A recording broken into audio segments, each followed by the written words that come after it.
Dan sekarang India cari gara-gara. Padahal India itu dekat dengan Afghan.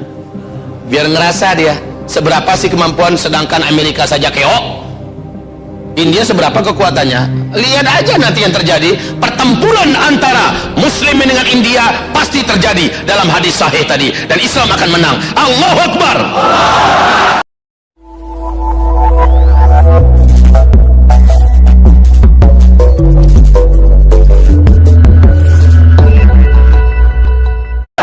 Jangan jadi gara-gara. Kemarin waktu Emirat Islamiyah mengumumkan bahwa telah berdiri secara merdeka di jure de facto, ya, dengan menjalankan secara Islam secara utuh.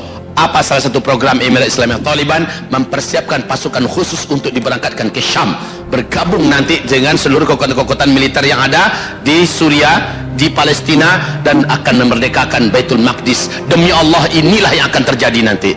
Saya bersumpah dan bersaksi di depan Allah dengan hadis yang sahih ini, Baitul Maqdis tak lama lagi akan Allah merdekakan di tangan orang-orang terbaik di muka bumi ini. Takbir.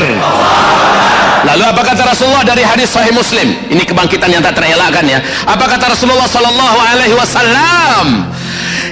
Umranul Maqdis kharabu Yathrib. Ketika Baitul Maqdis, Rasulullah kepada Ibnu Hawalah, nanti di Palestina, pusatnya di Baitul Maqdis, diumumkan berdirinya khilafah Islamiyah, yang bala tentaranya adalah tentara-tentara Islam yang telah bertempur selama berabad-abad dan mereka tidak pernah terkalahkan. Mereka lah yang akan mengokohkan basis khilafah Islamiyah akhir zaman ini. Umranul Yathrib, Umranu Maqdis. Saat itu Baitul Maqdis lah negeri yang teraman, negeri yang terkokoh, negeri yang terkuat, yang tidak ada orang berani macam-macam di dalamnya. Sementara kondisi saat itu bersamaan terjadi dengan Madinah. Kharab itu adalah hancurnya, babak belurnya, ya, kacaunya, chaosnya Madinah Al-Munawwarah. Allah, setenang apa Madinah sekarang, itu akan chaos nanti. Ini pasti juga agenda akhir zaman yang mutlak akan terjadi. Nah, sekarang sudah kita lihat bagaimana kondisi sekarang di Madinah Al-Munawwarah. Masya Allah, Pak. Bagaimana persiapan-persiapan, Masya Allah. Dan Irak dan India cari gara-gara dia. Alhamdulillah. Saya katakan Alhamdulillah. Berarti ini pintu-pintunya di depan hidung kita, di depan masa kita terjadinya. Kita menyaksikan. Sebaiknya jangan jadi penonton, ya. Persiapkan diri antum. Persiapkan diri antum. Ini akan melebar, Pak, sampai ke Indonesia. Kamu akan berperang melawan orang-orang sipit, hidungnya pesek-pesek, dan Allah akan menangkan kamu. Yang terbunuh di antara kamu akan syahid dan masuk surga tanpa hisab. Masya Allah. Jadi persiapkan diri, persiapkan diri. Kita tidak tahu macam mana Allah mengirim kita nanti. Allah Maha Adil, Pak. Di akhir zaman ini Allah bukakan pintu surga tanpa hisab bagi orang-orang yang memburunya, yang mengejarnya. Maka pantaskan diri kita, wahai para lelaki yang muda-muda, pantaskan diri antum, ya. Kalau antum masih merokok selama ini, katakan ini rokok bisa nggak menghalangi saya untuk menjadi orang yang pantas. Rata-rata orang perokok larinya 300 meter 1 kilo itu insya Allah pingsan. Ustadz, saya kuat Ustadz. Ya baguslah, saya nggak mau meninggalkan rokok Ustadz, terserah anda. Yang pasti adalah, apakah kira-kira orang yang membakar-bakar duitnya, melakukan hal yang mubazir, kemudian mereka menolong usaha musuh-musuh Allah dengan membeli dagangan-dagangan mereka, orang macam antum itu layak terpilih? Itu aja jadi pertanyaannya. Ustadz, bagaimana untuk kami betul-betul pasti Ustadz agar menjadi salah satu di antara pemenang dan pejuang di akhir zaman? Jawabannya adalah antum pastikan dulu firman Allah surah Al-Maidah jalan di diri antum. Apa firman Allah surah Al-Maidah? Firman Allah dalam surah Al-Maidah, a'udzubillahi minasyaitonir rajim. Bismillahirrahmanirrahim. Alam tara ila alladhina qila lahum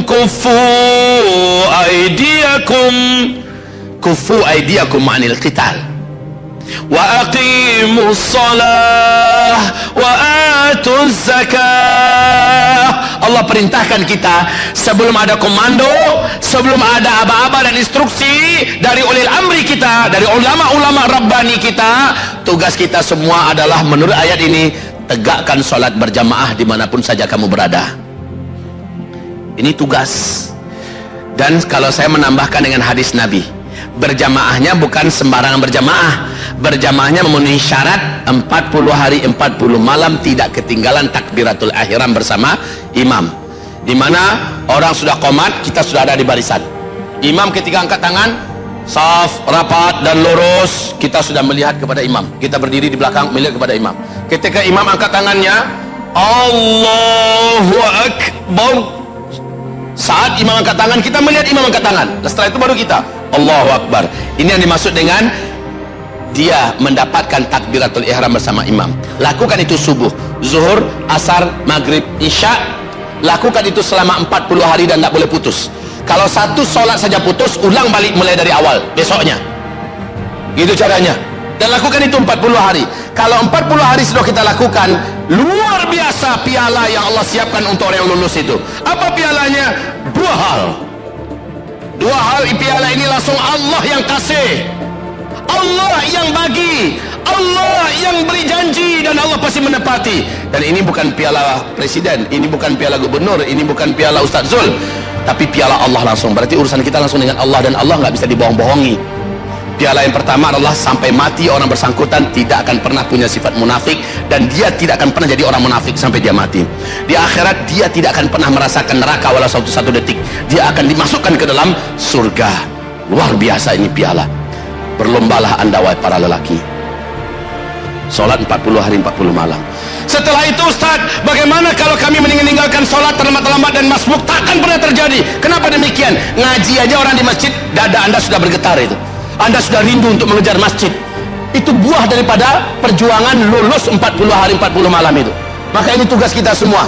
Siapapun kita, kejar berjamaah ke masjid. Subuh, zuhur, asar, maghrib, isya, kejar berjamaah di masjid. Ngaji orang kita udah tinggalkan aktivitas kita. Orang azan kita udah di masjid, kita sempat tahiyatul masjid, kita sempat salat sunat qabliyah, dan nanti kita bersama dengan imam, lalu kita sempat zikir yang sempurna, lalu berdoa, lalu salat sunat ba'diyah. Lakukan itu selama 40 hari. Bapak dan kita semua akan dipantaskan oleh Allah menjadi pejuang-pejuang yang sukses di akhir zaman ini.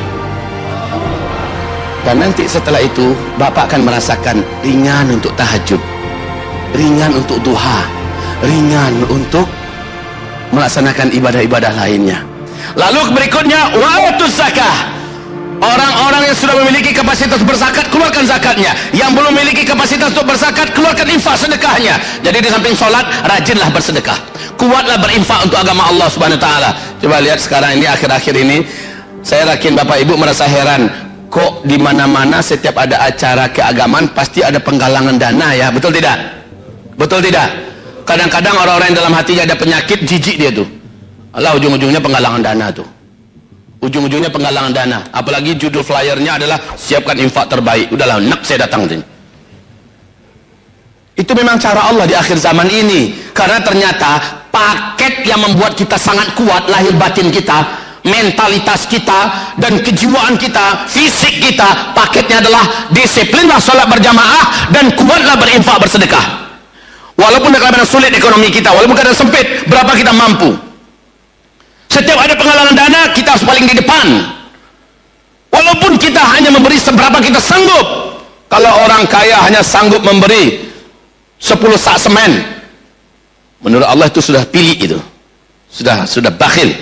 Tapi orang miskin, dia tak sanggup 10 sak semen. Dia hanya sanggup setengah sak semen. Itu pun menurut Allah sudah sangat besar nilainya. Rutinkan terus, rutinkan terus. Ada penggalangan dana untuk Palestina, terjun. Ada penggalangan dana untuk Rohingya, ikut. Ada penggalangan dana untuk bencana Ambon, ikut. Ada penggalangan dana untuk pembangunan masjid, untuk pembangunan pesantren, untuk mengirim dai-dai ke pelosok. Ada penggalangan dana untuk yatim piatu, ada penggalangan dana untuk dan segala macamnya. Ikut. Jangan sampai nama kita tidak tertulis di situ. Jadi dua ini bersamaan ya. Salat berjamaah 5 waktu di masjid dan kuat berinfak, bersedekah, berwakaf. Lakukan itu Pak. Ini penguat jiwa di akhir zaman. Ini pelindung dan pembenteng kita yang paling sempurna. Datang pun ke medan ini, semoga Allah lindungi kita. Virus corona menyebar di mana-mana. Bapak Ibu, insya Allah dalam garansi Allah. Dalam garansi Allah. Antara solat kepada solat dikerjakan dengan benar dan tepat. apalagi sholatnya awal waktu bersama dengan imam, tak ketinggalan takbiratul ihram. Sehebat apapun virus corona, bapak dijaga oleh Allah Subhanahu wa taala. Ustaz, kami yang ibu-ibu bagaimana Ustaz? Kami kan tidak wajib berjamaah ke masjid, lalu bagaimana kami Ustaz? Jawaban untuk ibu-ibu, satu, betul, ibu sholatnya di rumah lebih utama daripada ke masjid. Tapi kalau ibu pergi genjar ke masjid nggak apa-apa. Bagi ibu, ganti sholat berjamaah di masjid adalah on time di rumah.